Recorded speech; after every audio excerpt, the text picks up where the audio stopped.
Oke, selamat malam semua teman-teman semua mahasiswa UT Taiwan, terutama khususnya untuk mata kuliah Sistem Informasi Manajemen. Ya, berhubung modul kita masih cukup banyak yang harus dibahas, sehingga saya menyediakan materi pembelajaran tambahan melalui video ini. Harapannya semoga materi ini dapat membantu teman-teman untuk belajar. Ya, jadi nanti ada dua materi yang akan saya sediakan sebagai tambahan, yaitu khususnya untuk modul 8 dan modul 9. Oke, modul 8 ya. Jadi akan saya pisah menjadi dua video gitu ya. Modul 8 nanti satu video dan modul ke-9 nanti akan ada satu video sendiri.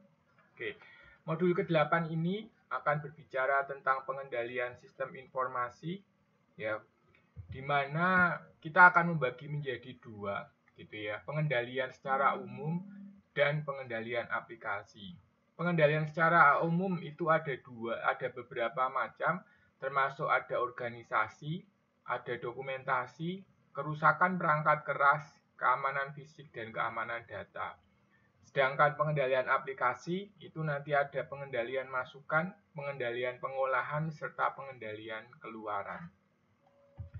Ya, apa itu pengendalian organisasi?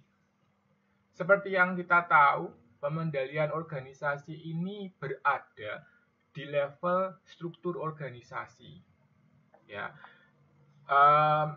atau ada pembagian tugas dan tanggung jawab antara beberapa pihak. Sebagai contoh, misalkan, seorang kasir di suatu toko retail gitu ya, itu tidak berhak untuk melihat laporan keuangan harian dari suatu toko. Ini merupakan pembagian atau pemisahan tanggung jawab. Karena apa? Karena dia hanya berhak pada satu shift itu aja. Terlebih khususnya itu adalah dia harus bertanggung jawab hanya untuk satu point of sale itu saja. Ya, ini adalah merupakan pemisahan tugas dan pemisahan tanggung jawab. Jadi apa maksudnya? Jadi pengendalian organisasi itu adalah berada di level tugas dan tanggung jawab. Nah, pemisahan tugas dan tanggung jawab ini adalah untuk pemberi wewenang transaksi dan bagian yang menyimpan aktiva yang bersangkutan. Ya, seorang kasir seperti yang tadi saya bilang, dia hanya berwenang untuk melakukan transaksi. Kalau kita teliti lebih dalam, ya, misalkan Anda berada di suatu swalayan yang cukup besar gitu ya. Nah, kalau misalkan ada potongan ataupun ada retur, kasir itu tidak akan berhak. Kasir itu tidak akan berhak untuk melakukan pembatalan transaksi. Nah, di sini itu yang dimaksud dengan pemisahan tugas dan tanggung jawabnya. Nanti kalau ada pembatalan suatu transaksi harus menghubungi atasannya atau mungkin katakan supervisor dari kasir itu. Nah, disinilah adanya pemisahan tugas dan tanggung jawab. Ya, pemisahan tugas dan tanggung jawab juga antara pemberi wewenang transaksi dan bagian yang melakukan pengolahan data. Artinya apa? Artinya ini adalah pemisahan antara orang yang berada di operasional dengan orang yang berada di level teknis. Ya, jadi orang yang berada di transaksi ataupun orang yang berada di operasional sehari-hari dalam menjalankan tugasnya itu tidak berhak untuk melakukan pengolahan data. Ya, dia tidak berhak untuk masuk ke dalam basis data. Nah, disinilah adanya nomor 2 ini, pemisahan tugas dan tanggung jawab antara pemberi wewenang transaksi dan bagian yang melakukan pengolahan data. Yang berikutnya itu adalah pemisahan tugas dan tanggung jawab antara bagian penyimpanan aktiva dan bagian pelaksanaan. Nah, ini juga sama. Ya, jadi dia yang berhak untuk menyimpan suatu proses transaksi ataupun menyimpan suatu aktiva ataupun aset gitu ya, dengan yang melakukan eksekusi misalkan. Seperti contohnya kalau di dalam kita lihat itu dalam struktur organisasi mungkin bagian sales dengan bagian accounting ataupun bagian keuangan. Nah, orang yang berhak melakukan penagihan terhadap keuangan ataupun piutang itu adalah bagian keuangan.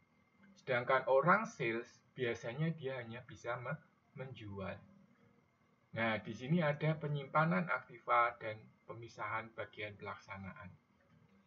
Serta ada bagian pelaksanaan dan bagian yang melakukan pengolahan data. Ini juga hampir sama dengan yang nomor 2. Di mana bagian pelaksanaan, misalkan ada seorang manajer IT, jika tidak dipisah dengan manajer keuangan ataupun pengelolaan aset, ini nanti akan bertumpang tindih.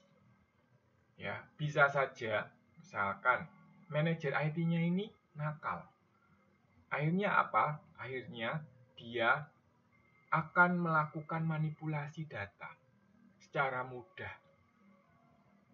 Ya, secara mudah sehingga apa? Sehingga nantinya dia akan bisa menghilangkan aset yang ada dalam basis data tersebut. Ya, ini bahaya. Oke. Yang berikutnya itu adalah pemisahan tugas antara bagian penyimpanan aktiva dan bagian pengolahan data. Ya, ini juga hampir sama. Dan yang terakhir itu adalah pemisahan tugas dan tanggung jawab antara yang melakukan koreksi kesalahan transaksi dan bagian pengolahan data. Oke, ini ya. Jadi ada pemisahan tugas dan tanggung jawab. Ini untuk apa juga? Untuk check and balances, saling kontrol, ya, saling mengendalikan. Ada check and balances made di sini. Oke. Dan fungsi utama dalam Departemen Sistem Informasi seperti yang dibilang di buku adalah bagian kontrol data. Ada sendiri. Ya, bagian yang melakukan pengecekan terhadap data. Itu ada sendiri. Yang mengoperasikan, mengolah data itu ada sendiri. Ya, bagian yang melakukan persiapan data itu ada sendiri. Ya, di situ misalkan contohnya, bagian kontrol data itu ada penengah antara departemen-departemen lain, misalkan. Jadi kalau misalkan ada departemen keuangan minta ini tolong data saya kok berubah atau apa, dia ngubunginya ke sini. Kok ini si customer A kok katanya sudah bayar tapi belum, apakah di datanya bisa dilihatkan? Nah, ini ada yang bagian kontrol misalkan. Terus, misalkan yang berikutnya untuk bagian persiapan data. Misalkan kalau ada barang baru, nah dia tidak menghubungi ke kontrol data, tetapi ada sendiri yang mengentry. Ya, dia melakukan hubungan dengan persiapan data di sini. Misalkan. Terus bagian pengoperasian data itu ada sendiri, yaitu ada yang melakukan pengolahan data, pembuatan laporan, dan bekerja sesuai dengan prosedur dan manual pengelolaan. Oke. Nah, dalam satu departemen sendiri pun ada bagian-bagiannya. Ya, jadi inilah fungsinya kenapa kita harus membangun suatu struktur organisasi yang baik dan harus benar-benar tanggung jawabnya itu harus jelas. Jangan ada tumpang tindih ataupun mungkin birokrasi yang berlebihan. Karena apa? Karena kemungkinan dengan adanya birokrasi yang berlebihan itu pasti akan ada tumpang tindih yang sangat besar. Ya, ini adalah salah satunya. Ini salah satu contoh saja di dalam Departemen Sistem Informasi. Berikutnya ada lagi bagian penyimpanan data. Ya, itu juga sama. Fungsinya apa? Menjaga keamanan ruangan penyimpanan data. Nah, dia mengamankan suatu ruangan penyimpanan data. Yang berikutnya, mencegah agar orang yang tidak berhak akses tidak dapat melakukan hal tersebut. Ya, terus ada biasanya juga merupakan bisa jadi pustakawan, tapi ini tidak mutlak ya. Bisa jadi orang yang menjaga keamanan ruangan itu orang security. Ya, ataupun tidak ada orang, tapi dia menggunakan access card misalkan. Ataupun mungkin sudah menggunakan teknologi lainnya, RFID ataupun retina scanner dan lain-lain. Itu banyak sekali teknologi yang bisa digunakan. Ya. Jadi ini bisa untuk mengamankan ruangan. Jadi ketika kita misalkan masuk ke ruang server gitu ya, tidak semudah kita masuk keluar seperti itu. Ya, ada sendiri pengamanannya. Nah, terus di Departemen Sistem Informasi ada lagi bagian pemrograman. Orang yang khusus mengembangkan sistem. Ya, dan yang berikutnya itu adalah untuk pusat informasi. Misalkan dia membantu untuk training ataupun kalau misalkan ada masalah, trouble atau apa, mungkin ada sendiri seperti itu. Ya, ini tapi tidak mutlak ini harus ada. Bisa jadi kita bisa merge jadi satu bagian tertentu. Ya, tergantung perusahaan itu. Mau organisasi atau perusahaan itu mau seperti apa bentuknya. Jadi bebas, tidak serta-merta harus sama. Nah, berikutnya itu adalah pengendalian dokumentasi. Dokumentasi itu apa? Dokumentasi itu adalah materi yang tertulis ataupun sesuatu yang menyediakan informasi tentang suatu subjek. Ya, dokumentasi ini bisa berupa bermacam-macam. Deskripsi, penjelasan, bagian alir, ataupun mungkin kemarin kita sudah tahu flowchart. Ya, daftar-daftar, ya, cetakan hasil komputer, ataupun contoh objek dari suatu sistem informasi. Nah, masing-masing ini gitu ya, ada berbagai macam jenis dokumentasi. Contohnya, tadi ada flowchart. Kemarin kita tahu bahwa flowchart itu adalah bagaimana sistem akan bekerja. Ya, bagaimana sistem ini akan berjalan sesuai dengan tahap demi tahap. Ya kan? Ya, kita kemarin saya sudah tunjukkan sedikit contoh tentang flowchart bagaimana ketika dari order barang sampai dengan barang masuk dan seterusnya. Ya, ataupun ketika ada suatu sistem baru, ya, kita biasanya ada yang namanya manual penggunaan. Ya, sama seperti kita misalkan beli komputer ataupun kita pakai misalkan PowerPoint seperti ini, seperti yang saya tunjukkan, itu ada manual penggunaan. Nah, ini juga sama. Oke. Nah, adapun apa fungsi dokumen? Itu ada berbagai macam. Yang pertama, itu adalah mempelajari cara pengoperasian sistem. Ini contohnya adalah menggunakan end user manual tadi. Ya, ataupun kalau kita menggunakan software itu ada help. Ya, layanan penggunaan, pembantuan penggunaan. Berikutnya ada bahan pelatihan. Jadi bisa untuk membantu pelatihan penggunaan bagi pengguna. Ya, terutama pengguna-pengguna pemula. Terus dasar pengembangan sistem yang lebih lanjut. Ya, jadi kalau misalkan besok mau lihat ada apa ya di dalam sistem ini, bisa lihat dari dokumentasi. Ya, terus dasar apabila akan memodifikasi ya ataupun ada perbaikan. Ya, ini juga sama. Ya, untuk membantu proses perbaikan di kemudian hari. Dan yang berikutnya lagi itu adalah mungkin bisa digunakan sebagai audit. Ya, kita tahu nanti kalau misalkan ada kesempatan teman-teman bisa belajar tentang audit sistem informasi. Ya, ini juga salah satu cukup luas bahasanya gitu ya. Gimana kita melakukan audit terhadap suatu sistem. Ya. Nah, ini adalah salah satunya. Dan jenis dokumentasi itu ada beberapa. Ya, seperti yang disebutkan, itu ada dokumentasi dokumen dasar gitu ya.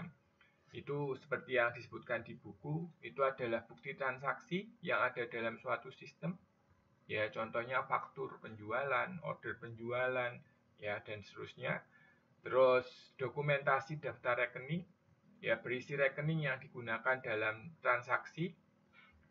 Terus dokumentasi prosedur manual gitu ya, arus dari dokumen dasar dalam perusahaan.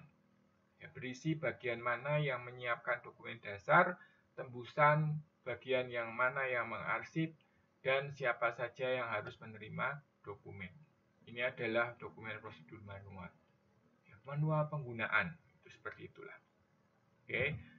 Terus ada dokumentasi prosedur, ya, ataupun dokumentasi sistem, ya ini sistem flowchart seperti yang tadi saya sebutkan.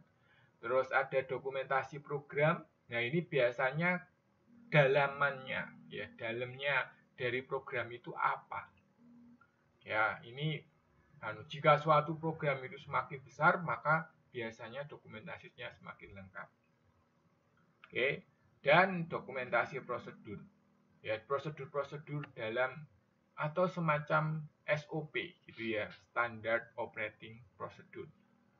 Ya, ini adalah tahu ya, SOP itu adalah langkah-langkah yang harus dilakukan oleh seseorang. Seperti itu. Terus ada dokumentasi operasi dan ada dokumentasi data. Dokumentasi data ini semacam aliran, selain data flow gitu ya. Ada kemarin kita tahu bahwa ada data flow diagram gitu. Terus juga ada dokumentasi data ini lebih ke mungkin diagram basis data seperti yang ada di modul 7. Ya, itu adalah dokumentasi data. Nah, berikutnya itu adalah pengendalian kerusakan perangkat keras. Nah, ini perangkat keras ini kan juga penting gitu ya. Kemarin dari beberapa pertemuan yang lalu, itu ada sempat pertanyaan kenapa komputer saya nge-lag gitu ya, lambat, ataupun mungkin ada kendala tertentu. Nah, ini kan ada kendala-kendala kerusakan. Nah, gimana kita, ataupun bukan hanya kerusakan, mungkin ada pencurian perangkat keras. Printernya kantor dibawa pulang gitu ya. Ini contoh gampangnya gitu ya. Ataupun RAM-nya kantor ditukar dari 8 GB jadi 4 GB misal ya. Nah, semacam ini adalah harus dilakukan pengendalian. Ya, harus ada di kontrol. Pengendalian itu kan kontrol, harus dikendalikan. Biar apa? Biar terjadi suatu permasalahan ke depannya. Nah, kalau di dalam pengendalian kerusakan perangkat keras gitu ya, kalau menurut di sini itu ada, terutama di sini lebih ditekankan pada RAM dan hard disk gitu ya. Kalau di sini lebih ke situ. Ada parity check, ada echo check, ada read after write check, ada pemeriksaan baca ulang, dan ada pemeriksaan validitas. Apa itu? Nah, parity check itu adalah seperti yang disebutkan. Parity check digunakan untuk mengecek apakah data ada kerusakan pada RAM terhadap data yang disimpan. Ya. Terus echo check ini adalah untuk mengecek alat input ataupun output. Ya, biasanya untuk memberikan apakah sinyalnya sudah diterima atau belum, I/O, input dan output gitu ya, dan seterusnya. Terus ada read after write check, meyakinkan bahwa data yang telah direkamkan ke media simpanan luar telah terekam dengan baik dan benar. Yang berikutnya itu adalah dual read check. Ya, itu adalah apakah data yang telah dibaca dengan benar. Dan pengecekan ini untuk mengontrol agar pembacaan data bisa berjalan dengan benar. Dan yang terakhir itu adalah validity check. Ya, dapatkah data sudah dikodekan dengan benar atau belum? Terus, apabila terdapat perbedaan dalam pengkodean, maka apa yang harus dilakukan? Terus akan dikirim ke printer untuk dicek misalkan. Nah, berikutnya itu adalah setelah kita melalui pengendalian kerusakan perangkat keras, maka berikutnya adalah pengendalian keamanan fisik. Nah, apa saja itu? Nah, pengendalian keamanan fisik ini bisa sabotase, pencurian, kegagalan arus listrik gitu ya, api dan kebakaran, temperatur dan kelembaban, debu, ya, binatang pengerat dan serangga, serta bencana alam. Ya, ini fungsinya untuk apa? Sebenarnya biasanya terutama kita kalau misalkan berada di ruangan server. Server itu kan harus tidak boleh mati kalau bisa ya. Kalau mati bisa membahayakan suatu transaksi. Terutama kalau misalkan perusahaan besar. Bayangkan gitu ya. Ini bukan tapi seandainya ada suatu bank X misalkan, tiba-tiba servernya mati dan layanan perbankan semuanya habis tutup, tidak bisa dilakukan. Apa yang akan dilakukan oleh pelanggan terutama? Pasti pertama adalah khawatir. Waduh, jangan-jangan nanti data saya hilang. Duit saya hilang, kalau apalagi pakai bank. Itu pasti duit saya nanti akan hilang, gimana ini, ya kan? Terus yang berikutnya lagi itu adalah wah, nanti saya harus gimana dan seterusnya. Seperti kayak kasus beberapa tahun yang lalu gitu ya, ada beberapa bank yang bermasalah sampai sekarang tidak tahu mungkin bagaimana kelanjutannya, ya kan? Banyak mereka protes, terus harus tunggu sampai dengan harus bergontok-gontokan dengan manajernya dan lain-lain. Ya, harus berkelahi, harus ke pengadilan dan seterusnya. Ya, ini adalah salah satunya. Tapi itu bukan karena keamanan fisik ya, tapi ini adalah karena adanya kegagalan bayar dan seterusnya. Tapi bayangkan jika itu yang terjadi adalah karena keamanan, karena suatu komputernya bermasalah. Nah, ini adalah salah satunya. Ya, terus ada kegagalan arus listrik lah. Karena server itu nggak boleh mati gitu ya. Biasanya mereka punya daya cadangan. Satu, daya cadangan. Dua, kalau kita berbicara tentang audit dan lain-lain, mereka punya backup atau cadangan. Ya, cadangan apa? Cadangan servernya. Ya, cadangan server ini bisa diletakkan di tempat lain, di mana biasanya ada beberapa standar yang harus dipenuhi. Apalagi misalkan di Indonesia. Di Indonesia itu beberapa daerah rawan bencana alam. Nah, di sini bencana alam menjadi juga salah satunya. Ya, bencana alam, gempa bumi misalkan, terus gunung berapi, tsunami dekat laut, ya kan? Nah, itu jangan sampai seperti itu. Banjir, ya, banjir ini juga bahaya. Maka server biasanya kadang tidak boleh ditempatkan di bawah atau di basement. Karena apa? Karena ini akan sangat berbahaya bagi kestabilan ataupun bagi kalau ada banjir itu kan air turun bawah dulu ya, kerendam. Nah, ini bahaya. Binatang pengerat atau tikus misalkan, gigitin kabel misalkan. Tikus sekarang kan kadang ada yang mengigitin kabel.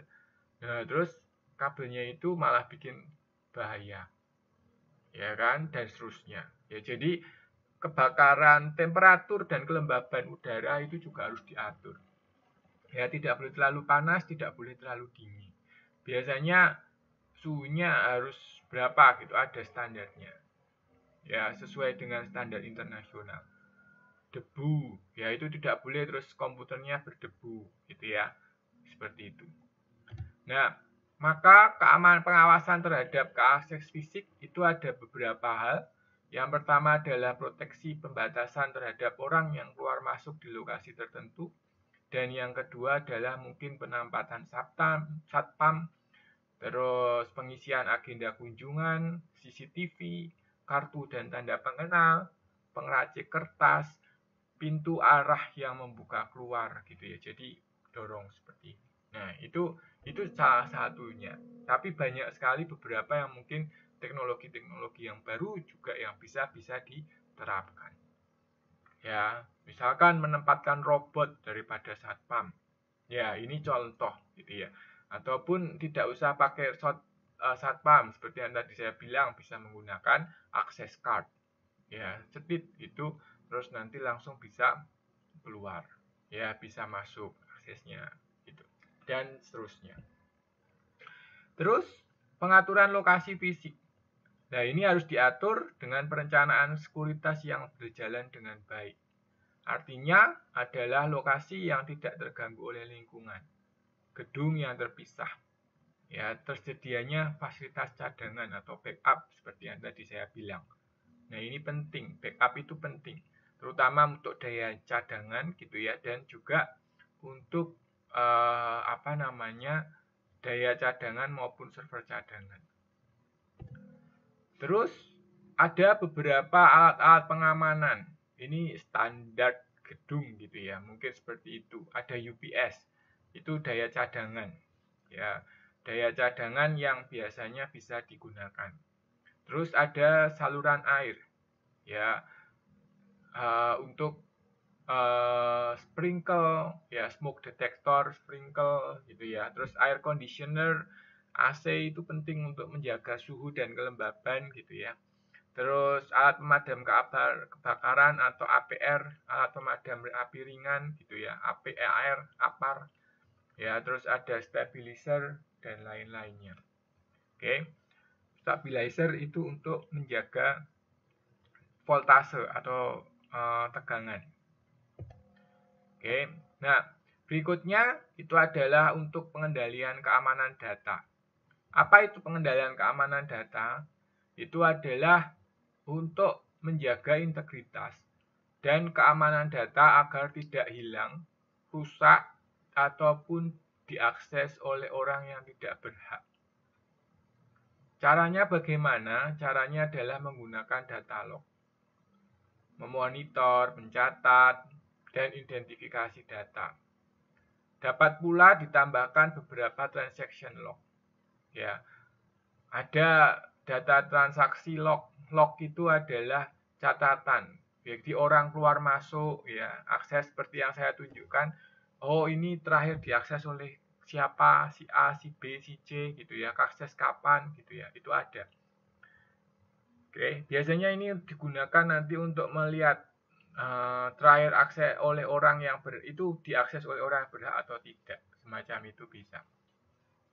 Terus ada proteksi file, ya, ada tab protection ring, ada write protected tab label eksternal dan internal, read only storage gitu ya, ada beberapa. Terus ada pembatasan akses, tadi ada, sama backup dan recovery. Ya, backup itu adalah data cadangan gitu ya. Seperti kalau kita misalkan punya tadi kemarin hard disk eksternal ataupun USB disk atau flash disk. Nah, kita biasanya membackup data. Nah, ini kita ini juga sama. Nah, recovery itu adalah proses pemulihannya. Kalau misalkan ternyata komputer kita ada bermasalah atau rusak, nah ini di recovery. Ya, diperbaiki datanya sehingga bisa kembali gitu ya. Karena kan sekarang itu data itu sangat penting gitu ya. Terutama kalau itu data-data kita harus selalu membackup gitu ya. Harus selalu membuat pencadangan atau mencadangkan biar datanya lebih aman. Dan pengendalian aplikasi itu ada pengendalian aplikasi ini dilakukan agar data yang transaksi yang ditambahkan ke dalam sistem valid dan lengkap serta bebas dari kesalahan. Artinya apa? Artinya adalah ketika suatu transaksi itu berisi data yang masuk itu adalah sampah, ya, maka data yang keluar itu nanti akan bersifat juga sampah. Karena tidak akurat kembali. Ya, ingat kualitas informasi itu adalah salah satunya akurat. Maka data yang harus kita keluarkan, informasi yang kita keluarkan dari data yang ada itu harus benar-benar akurat. Ya, bisa dipertanggungjawabkan kebenarannya. Ya, jadi kalau data itu kan, informasi itu kan hasil dari data. Nah, kalau datanya ini sudah jelek, informasinya pasti akan hasilnya akan jelek gitu ya. Nah, ini yang harus dipertimbangkan ketika kita mempunyai aplikasi. Sehingga pengendalian masukan itu ada beberapa hal gitu ya.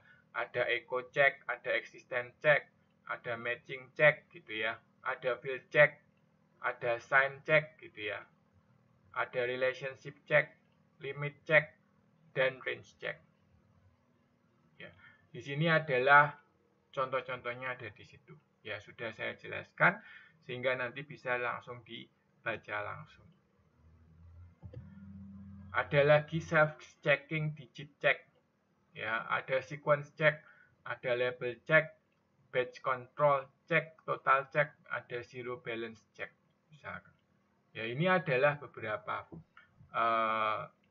yang dilakukan. Nah, ini contohnya zero balance check.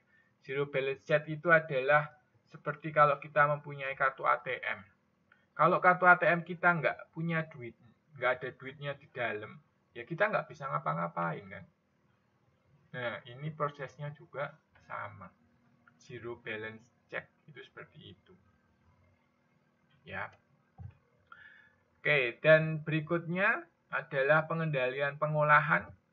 Pengendalian pengolahan itu apa? Pengendalian pengolahan itu adalah dilakukan untuk mengendalikan pengolahan yang terjadi dalam suatu komputer. Tujuannya untuk apa? Untuk mencegah kesalahan yang terjadi selama proses pengolahan data yang dilakukan setelah data dimasukkan ke dalam komputer. Nah, beberapa kesalahan-kesalahan yang terjadi itu adalah overflow. Ya, overflow itu artinya adalah ada beberapa aliran-aliran yang kurang benar dalam flowchart semacam itu.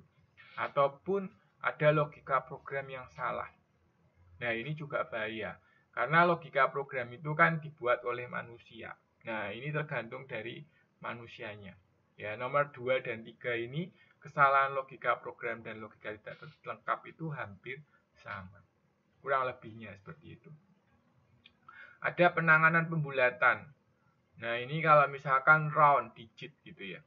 Kalau di programming itu ada round digit, komanya sedikit lebih banyak atau lebih dikit itu kan sudah akan bermasalah ya. Terus kesalahan akibat record rusak atau hilang, data hilang misalkan. Nah, ini anak juga menyebabkan kesalahan. Kesalahan urutan proses, ya urutannya dari proses yang berubah atau salah. Nah, ini juga berbahaya. Terus kesalahan data di file reference atau acuan. Nah, ini juga akan sangat berbahaya. Dan kesalahan proses serentak. Oke, nah ini adalah beberapa kesalahan-kesalahan. Sehingga kalau misalkan untuk pengendalian suatu pemrosesan itu ada beberapa hal yang harus dilakukan. Seperti disebutkan di situ, ya, itu adalah ada kontrol total check. Ya, kontrol total check di situ ada. Terus yang berikutnya lagi itu adalah matching check. Ya. Terus ada reference file check. Ada limit and reasonable check, ada cross voting check, dan ada record logging. Ya, semuanya ini silakan nanti bisa dibaca di modul yang sudah tersedia. Ya. Dan terakhir itu adalah pengendalian keluaran. Apa itu pengendalian keluaran? Ya, pengendalian keluaran itu adalah berupa hard copy ataupun soft copy. Ya, dan ingat seperti tadi pengendalian masukan yaitu GIGO gitu ya, garbage in garbage out, maka kita harus juga mengendalikan output ya, yaitu adalah informasi yang dihasilkan dari data yang ada. Contohnya, pengendalian pada tahap menyediakan media laporan, pengendalian pada tahap pemrosesan program yang hasilkan laporan, pengendalian pada tahap pembuatan laporan di file printer, pengendalian pada tahap pengumpulan laporan, pengendalian pada tahap mencetak laporan di media keras ataupun media yang bentuknya fisik gitu ya. Terus pengendalian pada tahap mengkaji ulang laporan, pengendalian pada tahap pemilahan laporan, pengendalian pada tahap distribusi laporan, pengendalian pada tahap kaji ulang laporan, ya, pengendalian pada tahap pengarsipan laporan, dan pengendalian pada tahap pemusnahan laporan. Oke, nah itu adalah beberapa pengendalian-pengendalian yang ada. Semoga dengan adanya materi ini bisa membantu teman-teman untuk mengetahui kenapa kita harus melakukan pengendalian ya, atau kontrol. Karena ketika kita mengontrol, maka kita bisa menjaga baik itu kualitasnya, keamanannya, ya, dan kualitasnya, keamanannya, dan juga kevaliditasannya dan lain-lainnya. Jadi kita bisa mendapatkan banyak manfaat dari adanya hal tersebut. Oke, itu dari saya. Semoga materi ke-8 ini bisa bermanfaat untuk teman-teman semuanya. Terima kasih.